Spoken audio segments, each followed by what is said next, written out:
तो आज नंबर है हमारे हिंदी के 25वें प्रैक्टिस सेट का। जी हाँ, अब तक हम हिंदी के 24 प्रैक्टिस सेट 24 प्रैक्टिस सेट कर चुके हैं और आज है 25वां प्रैक्टिस सेट।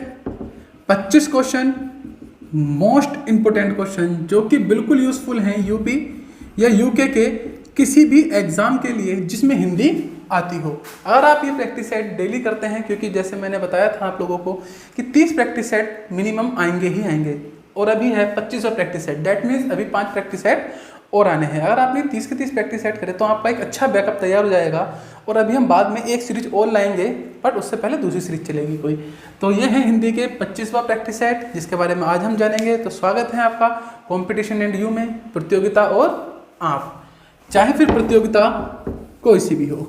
चलिए शुरू करते हैं आज का प्रैक्टिस सेट नंबर और क्वेश्चन नंबर 1 से शुरुआत करते हैं। लिखा है, भाषा की अभिव्यक्ति कौन कौन से रूप से है। मतलब कि भाषा की अभिव्यक्ति के कौन कौन से रूप होते हैं। मौखिक, लिखित, मौखिक और लिखित या इनमें से कोई नहीं। अब देखिए, जो भी भाषा है तो भाषा का जो यूज है, आपने आज ही 24 नंबर के प्रैक्टिस सेट में देखा होगा, भाषा से रिलेटेड क्वेश्चन थे। तो भाषा को आप 2 प्रकार से व्यक्त किया जा सकता है, मौखिक रूप से और लिखित रूप से। आप लिख के भी अपनी बात को सामने के सामने रख सकते हैं और बोल कर भी रख सकते हैं। तो option number C is the right answer. Question number 2 लिखा है, मानक हिंदी किस बोली से विकसित हुई है। बहुत ही बढ़िया क्वेश्चन है, मानक हिंदी किस बोली से विकसित हुई है। आज का देखिए प्रैक्टिस सेट और 24 बिल्कुल ही अलग थे, काफी सारे क्वेश्चन भाषा से रिलेटेड थे और आज भी वैसा ही है। तो क्वेश्चन है, मानक हिंदी किस बोली से विकसित हुई है। ब्रज भाषा, खड़ी बोली, पहाड़ी या अवधी। तो इसका सही आंसर है खड़ी बोली। मानक हिंदी जिससे विकसित हुई है वह है हमारी खड़ी बोली, जिसका प्रयोग हम उत्तर प्रदेश या पश्चिमी उत्तर प्रदेश में सबसे ज्यादा किया जाता है। क्वेश्चन नंबर 3 लिखा है, भारतीय संविधान में किस भाषा को राजभाषा के रूप में स्वीकार किया गया है। देखिए यहाँ बात हो रही है भारतीय संविधान की। ऑप्शन है अंग्रेजी, हिंदी, उर्दू और तमिल।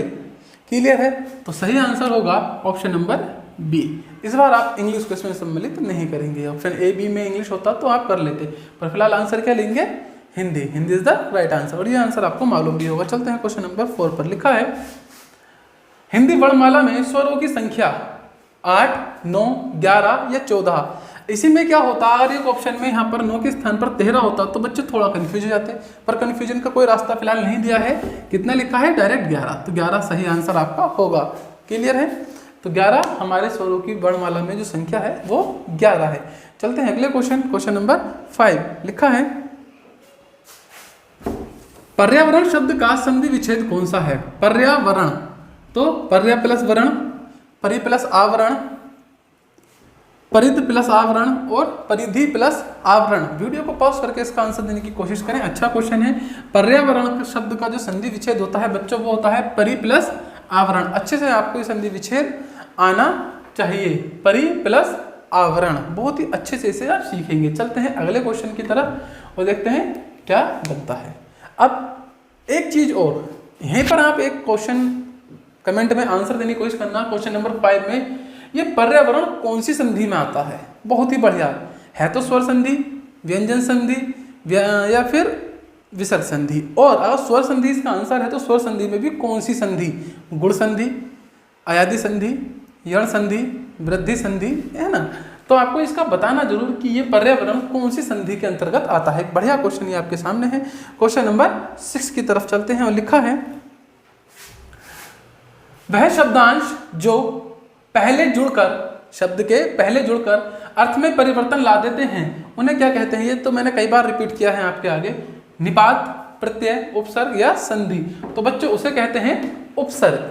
जो भी शब्द किसी भी शब्दांश या शब्द के शुरू में जुड़कर, आरंभ में जुड़कर उसके अर्थ में परिवर्तन ला देता है उसे उपसर्ग कहते हैं, और जो शब्द के अंत में जुड़कर परिवर्तन लाता है उसे प्रत्यय कहते हैं। तो फिलहाल सही आंसर आपके लिए क्या होगा बच्चों, सी।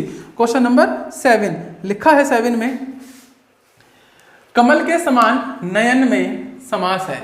कमल के समान नयन, अव्यय भाव, तत्पुरुष, कर्मधारय या द्वंद्व। सही आंसर होगा कर्मधारय। कमल के समान, और हमने पढ़ा था कि जो कर्मधारय है उसकी क्या पहचान है, या तो उसमें के समान शब्द आएगा, है ना, या फिर है जो शब्द आएगा। तो इसमें क्या है, के समान, तो आराम से पहचान लिया क्या है, कर्मधारय। चलते हैं क्वेश्चन नंबर 8 की तरफ। लिखा है 8 में, निम्नलिखित में कौन सा अव्ययभाव समास है। रण में कौशल, पीला है वस्त्र जिसका, समय के अनुसार, या सत्य के लिए आग्रह। देखिए क्वेश्चन को थोड़ा सा घुमा दिया है। हमने अव्ययभाव का जो भी पढ़ा है अब तक नियम वो ये पढ़ा है कि अव्ययभाव शब्द के स्टार्टिंग में प्रति, यथा, हाथ, इस प्रकार के शब्द आएंगे, परंतु इन्होंने क्या करा, वो शब्द ना देखो उस शब्द को विग्रह करके खोल कर लिख दिया। जैसे ही लिखा हुआ है रण में कौशल, पीला है वस्त्र जिसका, सत्य के लिए आग्रह, तो यहाँ पर आप थोड़ा सा सेंस के लगा के काम कर सकते हैं। जैसे हम जानते हैं पीला है वस्त्र जिसका पीताम्बर, तो इसका अव्ययभाव से कोई लेना देना नहीं है। सत्य के लिए किस में आता है, तत्पुरुष में आता है, तो इसका भी कोई लेना देना नहीं है। बी और बी गायब। अगला आते हैं रण में कौशल, में और पर, ये किस में आता है, ये भी आपका तत्पुरुष में आता है, तो ये ऑप्शन भी गायब। बचा कौन सा आपके साथ, समय के अनुसार, समय अनुसार, तो ऑप्शन नंबर सी इसका सही आंसर होगा। अगर आपको ऑप्शन समझते हैं, अगर आप नहीं भी पता लगा सकते थे तो ये अच्छा तरीका था कि आप बाकी ऑप्शन को हटा दें और जो सही ऑप्शन बचे उसे चूज कर लें। इसीलिए मैं कहता हूँ हमेशा चारों ऑप्शन पढ़ें, क्वेश्चन पूरा पढ़ें। कभी भी क्वेश्चन ना आता हो, क्वेश्चन पढ़ा और नहीं आता हो तो उसे छोड़े ना, एक बार उसके ऑप्शन जरूर पढ़ें चारों। हो सकता है कि आपको आंसर पता चल जाए, और ऐसा करने से कम 2 से 3 क्वेश्चन ज़्यादा तो कर ही देंगे कन्फर्मली। क्वेश्चन नंबर 9 लिखा है, आजन्म शब्द का समास विग्रह क्या होगा। जीवन पर्यंत, जीवन के साथ, जब तक जी सकें, मृत्यु तक, तो इसका होता है जीवन पर्यंत, ऑप्शन नंबर ए। आज जन्म कहते हैं ना, आज जन्म मैं तुम्हारे साथ रहूंगा, मतलब कि जीवन भर मैं तुम्हारे साथ रहूंगा, है ना। क्वेश्चन नंबर 10 लिखा है, शब्द की परिभाषा क्या है। शब्द भाषा की स्वतंत्र और अर्थवान इकाई है। चलिए, शब्द वह है जो भाषा में प्रयोग होते हैं। शब्द वर्णों से बने होते हैं, सार्थक और निरर्थक दोनों ही शब्द होते हैं। तो भाई सही आंसर तो मुझे ए लग रहा है। शब्द भाषा की स्वतंत्र और अर्थवान इकाई होते हैं, अर्थात कह रहा है कि शब्द जो होगा उसका अपना भी सेपरेट कोई अर्थ होगा ही होगा। ऑप्शन नंबर ए सही आंसर। चलते हैं क्वेश्चन नंबर 11 की तरफ। लिखा है, स्रोत की दृष्टि से शब्दों को कितने भागों में बांटा जा सकता है, 4, 7, 10 या 5। मैंने आपको पहले ही बताया है कि किसे कितने भागों में बांट सकता है, कितने उसके रूप हैं, कितने भेद हैं, इससे क्वेश्चन बन जाता है मुख्यतः। तो फिलहाल आंसर है 4। स्रोत के आधार पर शब्दों को 4 भागों में बांटा जा सकता है। कमेंट में जरूर बताइएगा आप लोग, अगर आपने चैप्टर पढ़ा है तो वो कौन कौन से 4 भाग हो सकते हैं। क्वेश्चन नंबर 12 लिखा है, जो शब्द संस्कृत भाषा से हिंदी में जो के त्यों आए गए हैं और उन्हें कहते हैं, मतलब जो संस्कृत से आए और उनमें कोई परिवर्तन नहीं किया गया, तो उन शब्दों को क्या कहा जाता है, तद्भव, तत्सम, देशज या विदेशी। आपको भली भांति पता होगा, उसे कहा जाता है तत्सम। क्वेश्चन नंबर 13 लिखा है, 13 में, निम्नलिखित में से तत्सम शब्द छांटकर बताइए। इसमें से कोई एक तत्सम है, अनजान, सच, पत्ता या घोटक। तो घोटक शब्द जो है उसका मतलब होता है घोड़ा, और ये आपका तत्सम है, ठीक है। घोड़े को घोटक भी कहा जाता है। क्वेश्चन नंबर 14 लिखा है, निम्न से कौन सा शब्द तुर्की भाषा का है। मैंने तुर्की शब्द आपको याद कराए हैं बहुत अच्छे से, कैंची, कमरा, रिक्शा या चाय। तो कैंची जो है तुर्की भाषा का शब्द है, और मैंने आपको शायद इसमें ही बहुत अच्छे से ये शब्द लिखाए थे और उसमें कैंची था। अगला ऑप्शन 15 लिखा है, विकारी शब्द होते हैं संज्ञा, सर्वनाम, विशेषण और क्रिया। ऑप्शन नंबर बी संज्ञा, सर्वनाम, ऑप्शन नंबर सी विशेषण, क्रिया, और ऑप्शन नंबर डी क्रिया विशेषण। तो इसका सही आंसर है ऑप्शन नंबर ए, संज्ञा, सर्वनाम, विशेषण और क्रिया। अर्थात विकारी का मतलब होता है लिंग, वचन या कारक के आधार पर जिन्हें बदला जा सके वे विकारी होते हैं। तो इन चारों को बदला जा सकता है, तो ये क्या है आपके विकारी हुए। क्वेश्चन नंबर 15 का आंसर ए होगा। चलते हैं क्वेश्चन नंबर 16 की तरफ। लिखा है, संज्ञा के कितने भेद होते हैं। संज्ञा के कितने भेद होते हैं आपको बताना है। 8, 5, 4 या 3? सही आंसर आप लोग कमेंट में भी बताएं वीडियो को पॉज करके। फिलहाल सही आंसर है 3। संज्ञा के भेद होते हैं 3। चलते हैं आगे। क्वेश्चन नंबर 17 लिखा है निम्नलिखित में कौन सा शब्द स्त्रीलिंग नहीं है? दाल, मई, गर्दन या दर्द। अब देखो आपको अगर नहीं आंसर आता हो तो क्या करिएगा, इसका वाक्य बना के देखिए। दाल जल गई मतलब स्त्रीलिंग है, मई आ गई मतलब स्त्रीलिंग है, सॉरी हाँ स्त्रीलिंग है, गर्दन टूट गई स्त्रीलिंग है, दर्द उठ गया, गया मतलब कि मेल मतलब कि पुल्लिंग है। तो आप इस तरह से इसे पहचान सकते हैं। क्वेश्चन नंबर 18 लिखा है हिंदी में वचन कितने होते हैं? 5, 4, 3 या 2? हिंदी में 2 होते हैं। अगर यहीं पर क्वेश्चन बनता है, ये फिलहाल तो आंसर क्या है A मतलब 2। और यहीं पे क्वेश्चन बन जाता है बताइए संस्कृत में कितने वचन होते हैं? वैसे हमारे पेपर में नहीं बनेगा, पर संस्कृत में 3 वचन होते हैं, याद रखना। हिंदी में 2 और संस्कृत में 3 होते हैं, ठीक है। उसमें होते हैं एक वचन, द्विवचन और बहुवचन। हमारे यहाँ द्विवचन नहीं होता, हिंदी में एक वचन और बहुवचन होता है। क्वेश्चन नंबर 19 लिखा है निम्न में कौन सी भाववाचक संज्ञा है? भारत, लड़का, कायर या मित्रता? तो जो मित्रता है वो भाववाचक है, फीलिंग का मैटर है ना। मित्रता आपका कैसा है?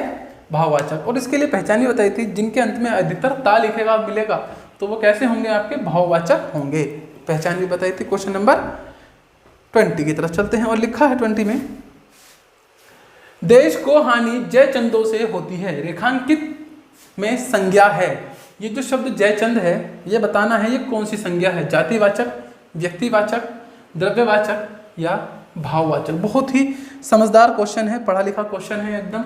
देखते हैं क्या आंसर होगा इसका, या आप दे पाएंगे।